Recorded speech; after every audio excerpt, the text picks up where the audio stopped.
এসো কোরআনের আঙিনা, এসো শান্তির মোহনা।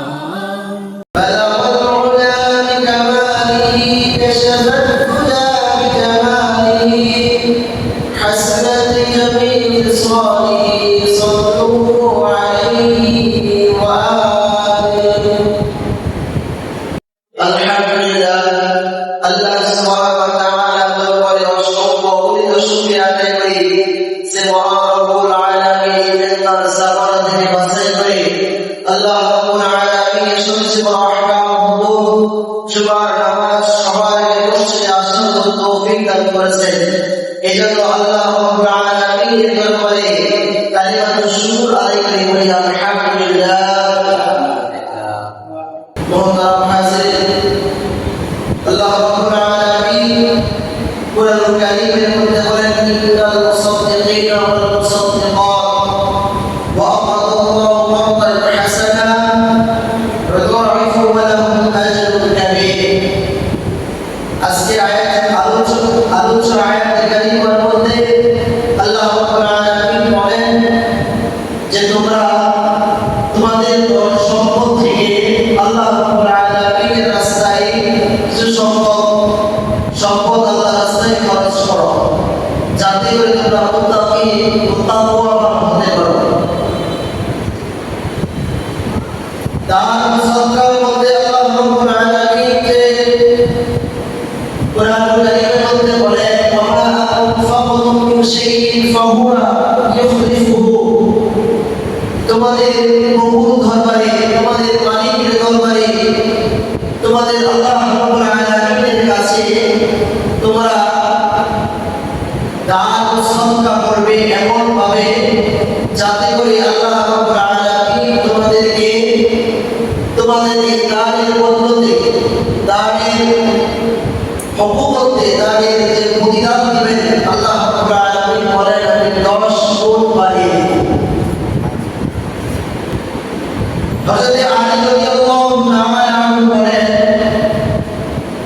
আমার স্ত্রী ফাতিমা জোহরা রাদিয়াল্লাহু তাআলা অসুস্থ ছিলেন। অসুস্থ অবস্থায় আমার ঘরে 3 দিন যাবত অনাহারে অনিদ্র দিন কাটতেছিল। ঘরের চুলায় মধ্যে কোনো আগুন জ্বলতেছিল না। আমার স্ত্রী ফাতিমা আমাকে বলল যে আমার যে পুরাতন চাদর রয়েছে, ওই চাদরটা তুমি মদিনার বাজারে বিক্রি করে কিছু দিরহাম দিয়ে খাবার নিয়ে আসো। আলী রাদিয়াল্লাহু তাআলা আনহু স্ত্রীর ওই চাদরটাকে বাজারে নিয়ে বিক্রি করলেন 6 দিরহামে। 6 দিরহামে বিক্রি করার পর প্রতিমধ্যে বিক্রি শেষে যখন উনি বাড়ির পথ ধরলেন, বাড়ির দিকে রওনা দিলেন, তখন এক ভিক্ষুক অসহায় এক ভিক্ষুক ওনার কাছে হাত বাড়িয়ে বলল, আলী তুমি শুনেছি তুমি বড় দানশীল ছিলা, তোমার অন্তরে খুব মায়া মহব্বত আছে। আমি 3 দিন যাবত অনাহারে ভুগতেছি, আমার ঘরে কোনো খাবার নাই, আমি অসহায়, আমাকে তুমি কিছু দাও, খাবারের জন্য কিছু দিরহাম দাও। আলী রাদিয়াল্লাহু তাআলা আনহু ওনার যে চাদরটা বিক্রি করেছিলেন 6 দিরহামে, ওই 6 দিরহাম ওই ভিক্ষুককে দিয়ে দিলেন। ভিক্ষুককে 6 দিরহাম দেওয়ার পর ভিক্ষুকের রাস্তায় ধরে চলে গেলেন। আলী রাদিয়াল্লাহু তাআলা আনহু চিন্তিত অবস্থায় পড়লেন, এখন আমি খালি হাতে কিভাবে করে ফিরব। উনি খালি হাতে ঘরের দিকে রওনা দিয়েছেন। রাস্তার মধ্যে জিবরাইল আলাইহিস সালাম একটা উট নিয়ে দাঁড়িয়ে আছে। আলীকে অনুরোধ করলেন, আলী তুমি কি এই উটটা আমার কাছে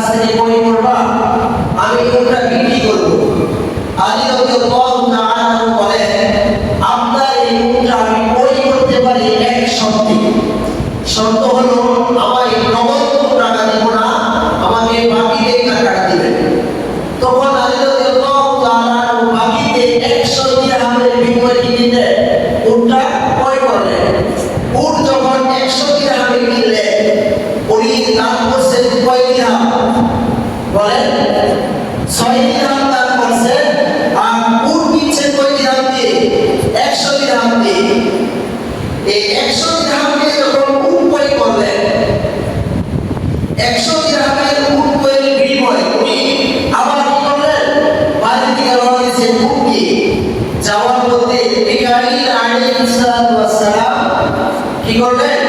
আসমান থেকে আল্লাহ রাব্বুল আলামিনের হুকুমে জমিনে অবতরণ করে মানুষের ছদ্মবেশে আলীকে বলল, হে আলী, তোমার এই উটকে বিক্রি করবা? আলী রাদিয়াল্লাহু তাআলা বললেন, হ্যাঁ, আমি উটকে বিক্রি করব। তখন দাম কষাকষি করতে শুরু হয়েছে। আলী রাদিয়াল্লাহু তাআলা উট নিচ্ছে 100 দিরহামে। ওই মিকাঈল আলাইহিস সালাম বলতেছে, আমি তোমাকে 160 দিরহাম দিব। আলী রাদিয়াল্লাহু তাআলা আনহু খুশিতে বললেন, ঠিক আছে, তুমি আমাকে 160 দিরহাম দিয়ে দাও। এই 160 দিরহামের বিনিময়ে কি করলেন? উটটাকে বিক্রি করলেন হযরত মিকাঈল আলাইহিস সালামের কাছে। প্রতিমধ্যে যার কাছ থেকে কিনেছিল 100 দিরহামে, ওই ব্যক্তিকে পেয়েছে, ওই ব্যক্তিকে 100 দিরহাম দিয়ে দিয়েছে। এখন ওনার কাছে আছে কত দিরহাম? 60 দিরহাম। দেখেন আল্লাহ রাব্বুল আলামিন বলেছেন, যে ব্যক্তি আমার রাস্তায় আমার জন্য কি করবে?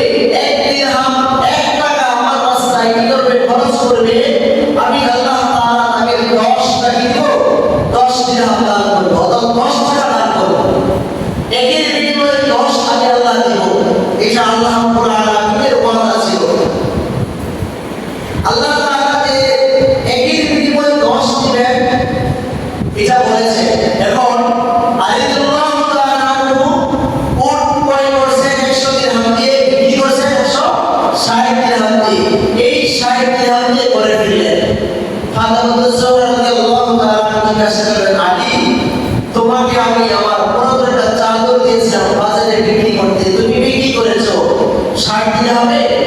বলে, না, আমি 60 দিরহামে বিক্রি করে নাই, আমি 6 দিরহামে বিক্রি করেছি, কিন্তু আমি আল্লাহ রাব্বুল আলামিনের সাথে একটা ব্যবসা করেছিলাম। তখন এই হাকিকত জানার জন্য আল্লাহ রাসূল সাল্লাল্লাহু আলাইহি ওয়াসাল্লামের কাছে ফাতেমাতুজ জোহরা পেশ করলেন, ইয়া রাসূলুল্লাহ, আমি আমার স্বামীকে একটা চাদর দিয়েছিলাম, সে চাদরটা 6 দিরহামে বাজারে বিক্রি করেছে, কিন্তু সে 60 দিরহামে করে ফেলেছে। আমার মনের মধ্যে সংকট সৃষ্টি হয়েছে, এর হাকিকত কি? সে কেবল 60 দিরহাম দিয়ে দেবে, ওই কাপড়ের মূল্য তো 6 দিরহাম হওয়ার মতো। তখন আল্লাহ রাসূল সাল্লাল্লাহু আলাইহি ওয়াসাল্লাম বললেন যে, আলী, তুমি প্রতিমধ্যে কি ঘটনা ঘটেছে তুমি আমাকে খুলে বলো। আলী রাদিয়াল্লাহু তাআলা আনহু সমস্ত ঘটনা যখন খুলে বললেন, তখন ফাতেমাকে বললেন, ফাতেমা, শোনো, তোমার স্বামী আলী রাদিয়াল্লাহু তাআলা আনহু যার কাছ থেকে উট কিনেছে, উনি ছিলেন জিবরাইল আলাইহিস সালাম। আল্লাহ রাব্বুল আলামিন বলেছেন যে আমার রাস্তায় আমার সন্তুষ্টির জন্য আমার রাস্তায় 1 টাকা দান করবে, আমি আল্লাহ তাকে 10 টাকার সমতুল্য সওয়াব দান করব। এই জন্য তোমার স্বামী 6 দিরহাম ওই ভিক্ষুককে দিয়েছিল, ভিক্ষুক 6 দিরহাম নিয়ে চলে গেছিল, ভিক্ষুক আমার দোয়া করেছিল যে আল্লাহ রাব্বুল আলামিন 6 দিরহামের বদলে তোমাকে 60 দিরহাম দিয়েছে। এই ছিল হাকিকত। তাহলে আল্লাহ রাব্বুল আলামিনের রাস্তায় যদি আমি 1 টাকা দান করি, আল্লাহ আমাকে 10 টাকা দিবে। যদি 10 টাকা দান করি, আল্লাহ আমাকে দিবে 10 টাকাকে 10 গুণ করলে 100 গুণের সওয়াব পরিমাণ আমার আমল হয়ে যাবে।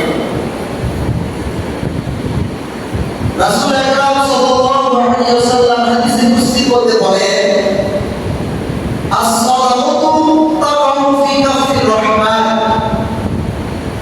যে ব্যক্তি আল্লাহ রাব্বুল আলামিনের সন্তুষ্টি অর্জনের জন্য কোন একটি অসহায়, কোন দরিদ্র অথবা জনকল্যাণ কর্মকালে মসজিদ বানাতে চাই, দান করবে, আল্লাহ সন্তুষ্টির জন্য দান করবে, ওই দানটা সর্বপ্রথম তার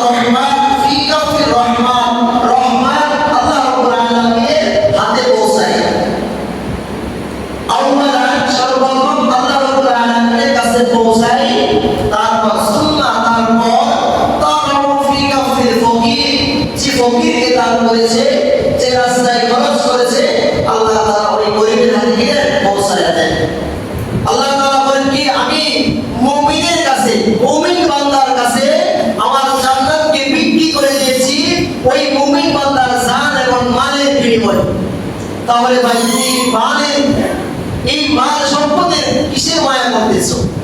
আল্লাহ কোরআনে এই কথাই বলে যে মাল সম্পদের মায়া না করে, মহব্বত না করে তুমি কি করো? বখিলতা না করে আল্লাহর রাস্তায় কি করো? দান সদকা করো। আমি আশাবাদী আপনাদের কাছে, আল্লাহ রাব্বুল আলামিনের কাছে দোয়া করি যে আল্লাহ রাব্বুল আলামিন অন্তর মহল্লায় কি করো? দানশীল ব্যক্তি বানিয়ে বলেন আমিন। আবার আল্লাহ রাব্বুল আলামিনের কাছে এই দোয়া করি যাতে প্রত্যেকটা এই মহল্লার মানুষগুলো পাঁচ ওয়াক্ত নামাজি হোক, মসজিদটা ভরা থাকুক। তুমি যখন মসজিদমুখী হবা, আল্লাহ রাব্বুল আলামিন তোমাকে আখিরাতের মধ্যে যে ভয়ঙ্কর একটা জায়গা দিয়েছেন, হাসরের মাঠ কায়েম করবেন। ওই হাসরের মাঠের মধ্যে কি দিবেন? আল্লাহ আপনাকে যে মসজিদমুখী হবে, ওই মসজিদমুখী ব্যক্তিকে কি দিবেন? তার আরশে আজিমের ছায়া দান করবেন। সুবহানাল্লাহ।